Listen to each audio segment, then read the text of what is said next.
Hey guys, I'm making a second video about topics and resonance. And this is something as a class we're all needing to work on. It's one of our bugaboos. And a bugaboo is a really old word meaning something that like haunts you, something it's like the monkey you can't get off your back. Most of you guys have progressed so much as writers. A lot of you guys are already great writers, and you're just kind of putting on your academic writing hat, because let's be real, this is composition. We're learning how to be academic writers. You're going to have to be writing all sorts of papers for college professors, and they speak a specific language, clearly. So today I'm going to talk about topics and resonance. Resonance, again, is the thing in an essay or any piece of writing that makes it really live. It's that deeper, human, sticky stuff that really catches our interest. You can think about why people still talk about or read Shakespeare's plays today, even though they're practically written in a language that isn't English and they're almost 500-600 years old, is because they're resonant. You know, he talks about love and loss and loyalty and betrayal and heartbreak. These are things that are all humans worry about, from all cultures and all eras. It's just that universal human stuff that really gets us interested. And I know, I'm not asking you to write Shakespeare plays, but we want our writing to be heard. You know, writers want to be listened to. Speakers want to be listened to. And that's where the resonance really comes in. No one wants to just say something out into the corner and be ignored. And I know I've said this before, and I'm just hitting it again. Resonance gets you listened to.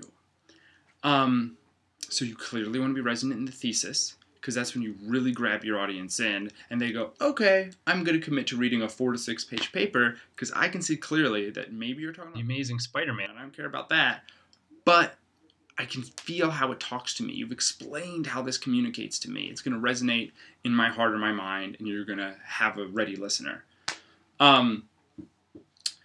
Every time you break a paragraph, there is that space on the page. I call that the commercial break. Because in those split seconds, as a reader goes, all right, that paragraph ended, jumping to another one, they could lose interest. They could say, screw it, it's a lot easier to watch TV than read this. Heck, I'm really hungry, let's go to Subway. In that commercial break, you can really risk losing a reader. So the bones of the essay, the thesis, the topics, and the transums are really important because you really want to hold your reader's interest and really keep them involved.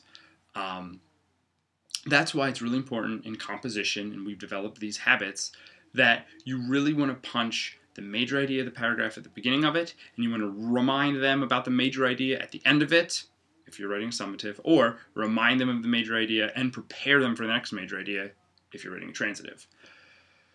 But you really do want to be summative and resonant in those positions, because if I just read your introduction and your first body paragraph, and I come to that first commercial break after the first body paragraph, and I really liked it, and then the next body paragraph throws my face right into the text, or throws my face right back into Spider-Man, I could go, oh yeah, you know, I never read that Brooks article, or oh yeah, I never read that Spider-Man, and I could get bored or disinterested.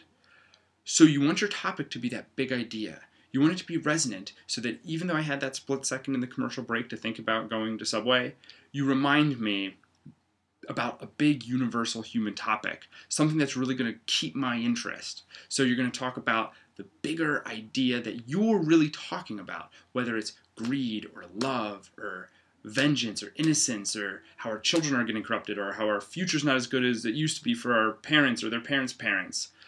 The bigger resonant ideas. You want to start with those, because then your reader goes, oh yeah, this matters to me.